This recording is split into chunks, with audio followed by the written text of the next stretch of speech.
tertulia de los viernes. Eh, Ahora hemos invitado para este programa de hoy al licenciado Julio César López Chavarría.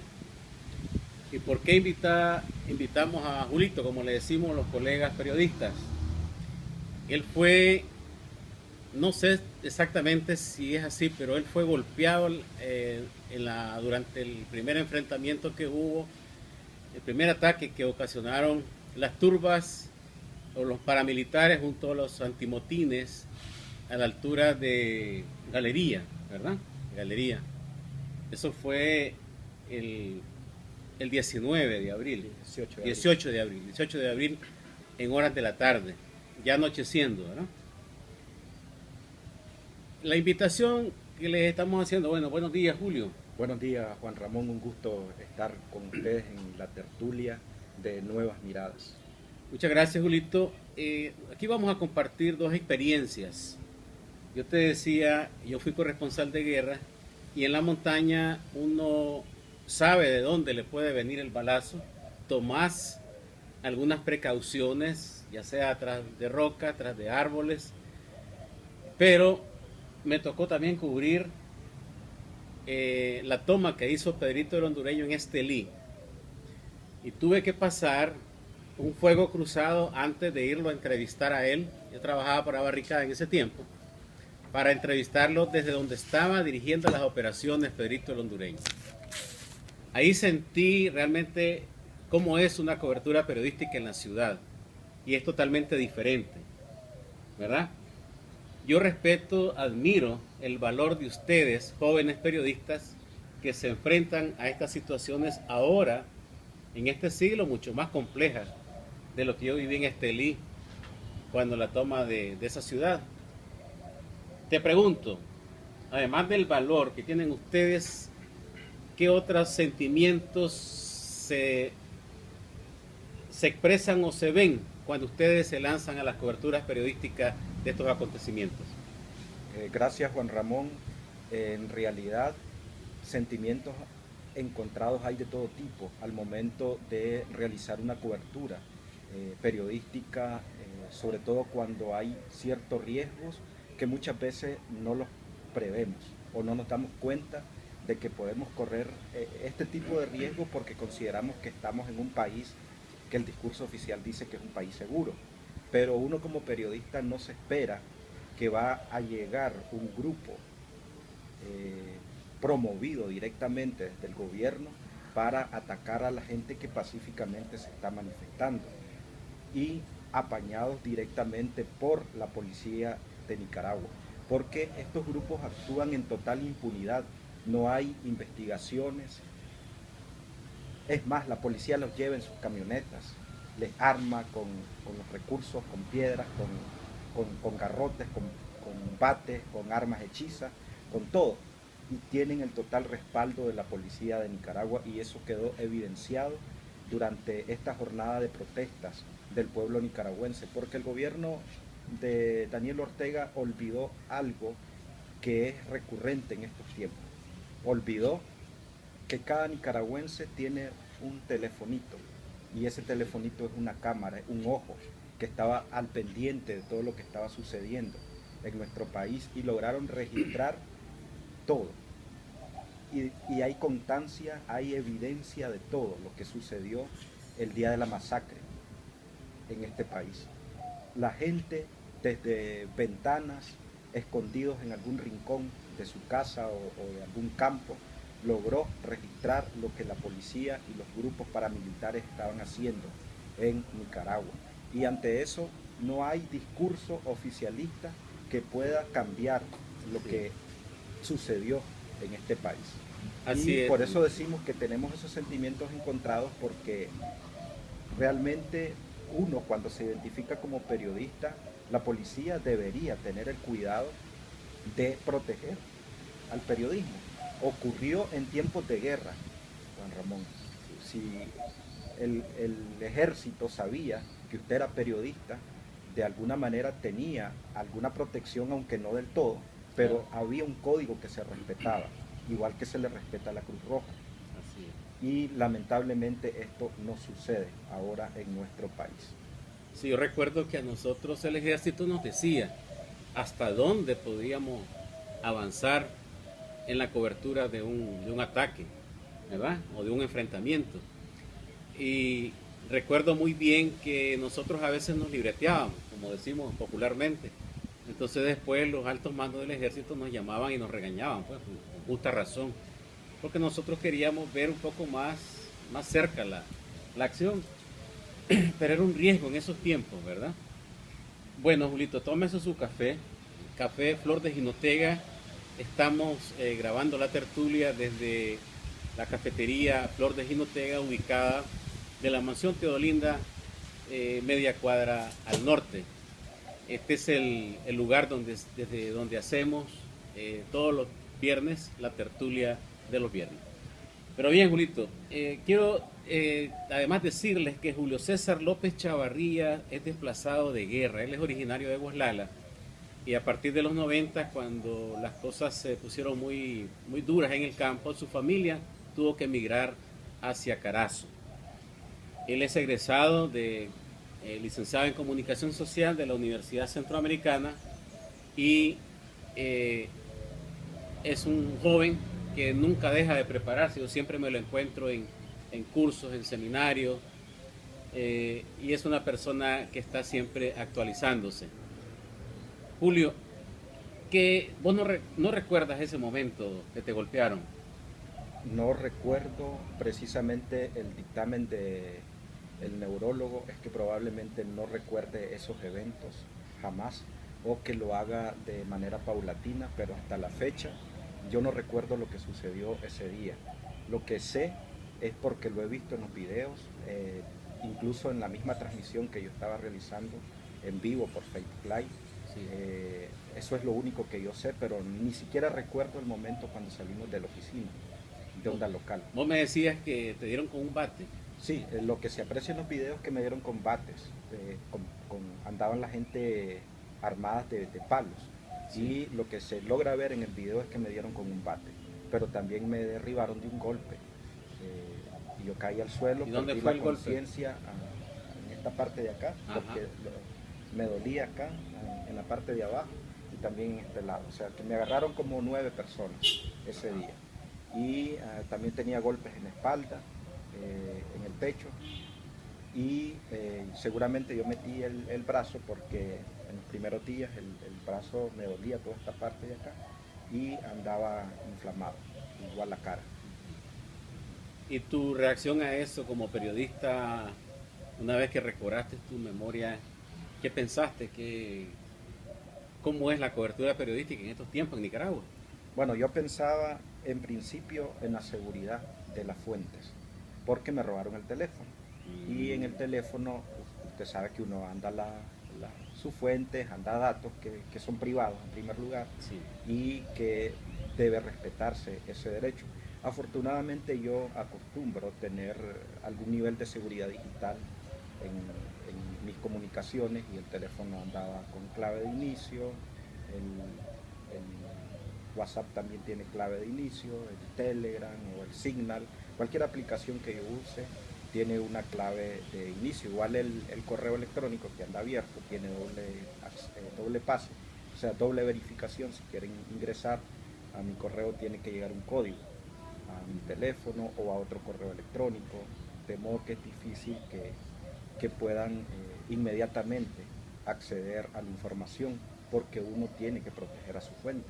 Claro. Y tiene que proteger los datos, no solo los míos, sino los datos de la gente con la que usted se comunica constantemente o se relaciona directamente. Y eso nos deja una enseñanza. Una lección para los periodistas. Esto nos deja una enseñanza de cómo tenemos que ir a una cobertura de riesgo. Si es una cobertura que sabemos que nos puede meter en problemas o que está en juego nuestra integridad física, espiritual o física fundamentalmente, sí. Entonces uno se prepara de antemano, y lamentablemente a veces salimos corriendo de la oficina y no tomamos las medidas necesarias. Entonces en ese caso se recomienda, si yo sé que voy en una cobertura de riesgo, y mi única herramienta en este momento es el teléfono, entonces borre todo lo que lleva, borre todo, se lleva el teléfono si es posible en blanco. Me dijeron, porque no lo recuerdo, me dijeron que yo borré todas las aplicaciones, todos los grupos en los que estaba, porque de alguna manera lo intuí que algo me iba a pasar. Entonces borramos, yo me salí de los grupos en los que estaba inscrito, que ahí también nos llega información, y yo como que de algún modo lo sospeché de que algo iba a suceder. Entonces tomé por lo menos esa medida, ya que no pude tener una protección física en el momento de la cobertura, por lo menos asegurar un poco la comunicación digital en este aspecto. Aunque sabemos que siempre hay el riesgo, ¿no?, de que puedan descifrar la comunicación, pero por lo menos se les hace un poquito más difícil. Claro. No se les abre la puerta directamente desde la entrada. Y esto también nos deja la lección de crear algún mecanismo de seguridad física al momento de este tipo de coberturas. Es decir, tener un plan de cobertura que implique los riesgos y no perder el entorno. Porque a veces uno está enfocado en lo que está grabando y no sabe qué está sucediendo detrás de uno. Así es. Y de repente nos vemos que, como sucedió en mi caso, de repente me vi que ya estaba rodeado y ya no tenía para dónde agarrar. Que fue lo mismo que sucedió con Ángel Gaona. Él iba fijo, grabando, registrando el saqueo o el daño que estaba ocurriendo en el banco cuando vimos que le dispararon. Y él iba confiado porque venían policías detrás. Así es. Iba confiado, pero iba expuesto a la vez. Sí. Y los periodistas nos exponemos mucho al momento de una cobertura y no cuidamos el entorno. Y lo olvidamos por completo, olvidamos que tenemos derecho a la vida incluso y arriesgamos por llevar la noticia. Hay situaciones en las cuales yo recuerdo, por ejemplo, en Estelí la gente me decía que me metiera a su casa porque los disparos estaban pegando en las paredes y yo iba avanzando hacia donde estaba el jefe o sea, Pedrito el hondureño. Pero me decía la gente, venga, pase. Yo no podía hacer eso porque tenía un objetivo. Pero hay situaciones como la tuya donde no tenés casas, puertas abiertas ni ventanas, pues entonces... Eran negocios. Eran negocios, sí, eran negocios. Y que se portaron en la altura, Juan Ramón, porque los negocios del sector, estamos hablando del Camino de Oriente, abrieron sus puertas para esconder a la gente que estaba siendo golpeada y que estaba siendo herida. Incluso lo que me dijeron los compañeros de Onda Local es que un negocio abrió las puertas para que me llevaran. Me dijeron que me sirvieron una gaseosa y yo estaba totalmente perdido y no probé nada. Hasta que cuando vieron esa situación, decidieron llevarme al hospital. Pero los negocios se portaron en este momento a la altura de los hechos y solidariamente abrieron sus puertas para auxiliar a la gente que estaba siendo víctima de la represión de los grupos paramilitares, de la juventud sandinista, que llegaron con todo el respaldo de la policía. Porque ser una manifestación pacífica. Totalmente. Yo recuerdo que los muchachos salieron de las universidades a manifestarse ahí como lo están haciendo ahora. La prueba es que ahora no pasa nada si no llegan los grupos violentos. Esa es la prueba. Esa es la prueba, ¿no? Y eso fue lo que dijo mucha gente. Retire a los grupos de choque, retire a la Policía Nacional y les vamos a demostrar que la gente aquí marcha de manera pacífica. Y efectivamente eso ocurrió. Retiraron a los grupos de choque, la policía se desapareció de los lugares donde la gente se estaba manifestando y todo se desarrolló en tranquilidad. Incluso la misma marcha del gobierno, que fue totalmente respaldada por la policía, porque yo estuve viendo algunas caravanas, en su mayoría vacías, hay que decirlo, que iban respaldadas por la policía al inicio de la caravana y al final. Así es. Y esa prerrogativa la deberían de tener todos los grupos que se movilizan en este país, tener protección de la policía. Claro. Y no solamente la pueden tener los grupos del gobierno. Volvamos los periodistas. Aquí no puede haber otro periodista asesinado, periodistas golpeados. Por favor, presidente de la República, respete a los periodistas. El caso de Gaona eh, me parece que todavía los sectores sociales, los gremios periodísticos, no ha habido una condena fuerte. Es un periodista en el ejercicio más digno que tiene esta profesión, que es el riesgo. ¿Por qué, por qué nos golpean? ¿Por qué nos amenazan? ¿Por qué nos persiguen? Bueno, estaba claro que lo que pasó el primer día, y vuelvo al inicio, estaba claro que la decisión fue quitar toda evidencia. Y la evidencia era la gente que estábamos grabando.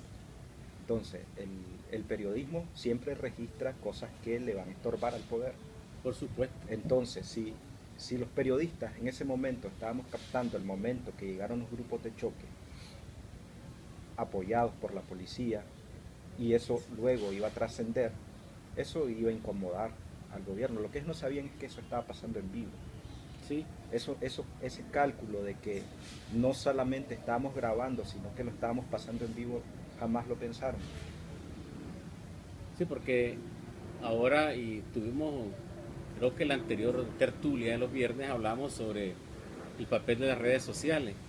Independientemente de aquí que el periodista no esté, siempre, como decíamos antes, habrá un ciudadano con un celular grabando.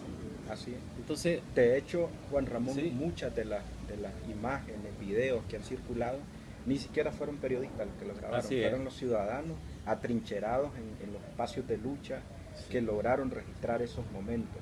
O sea, los periodistas grabamos una parte de la realidad porque difícilmente podemos cubrir toda la realidad. Así es. Grabamos un espacio muy pequeño de lo que estaba sucediendo, pero la ciudadanía con sus teléfonos se encargó de contarle al país el resto de lo que estaba pasando. O sea, los videos donde salen los jóvenes siendo arrastrados por la policía, sí, no fueron periodistas así quienes es. lo grabamos, Así fueron es. los mismos estudiantes. O fue la gente, como decía yo, desde algún rinconcito escondida que logró captar esos momentos. Claro. Entonces, de ahí pues lo que sucede, ¿no? De que el gobierno debe valorar que estamos en otros tiempos. Así es. Y que sus mecanismos ya no funcionan. Ya no funcionan y por favor, pues respeto a los periodistas. Sin embargo, los periodistas debemos tomar medidas. Medidas, ¿no? Ya Julio nos ha aconsejado las medidas en el orden digital, pero también nosotros que ya hemos cubierto guerras y acontecimientos de esta naturaleza, recomendamos prudencia y ubicarnos siempre en lugares estratégicos para no lamentar situaciones como la que te ha ocurrido, Julio, la que le ha ocurrido a otros periodistas, por ejemplo al camarógrafo que le robaron la cámara y otros que han sido amenazados. Yo he visto cómo antimotines acorralan a las mujeres periodistas, es decir, de una manera vulgar, de una manera que no es de la policía que nosotros hemos conocido antes.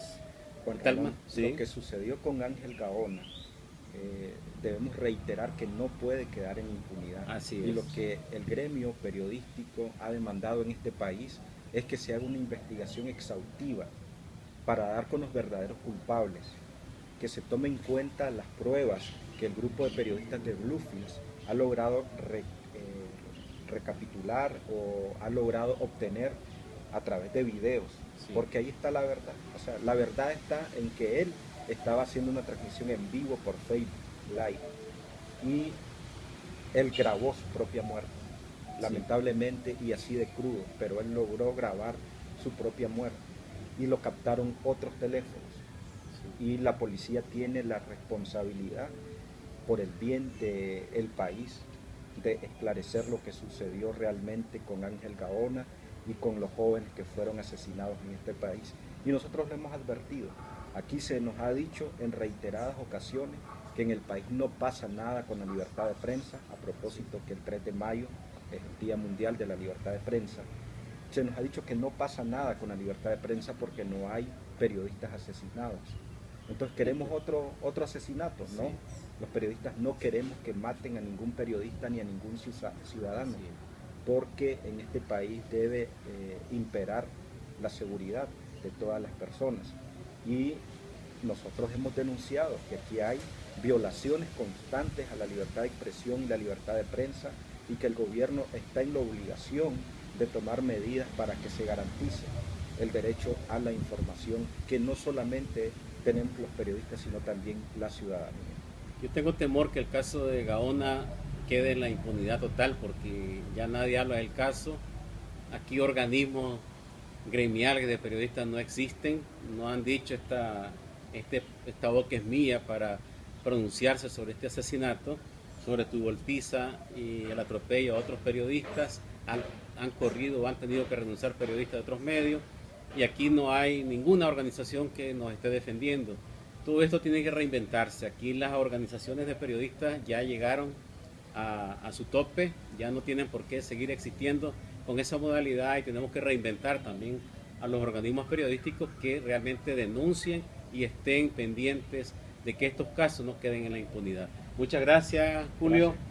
Y nos vemos y nos escuchamos el otro viernes en la tertulia de los viernes, cortesía de Café Flor de Jinotega. Muchas gracias.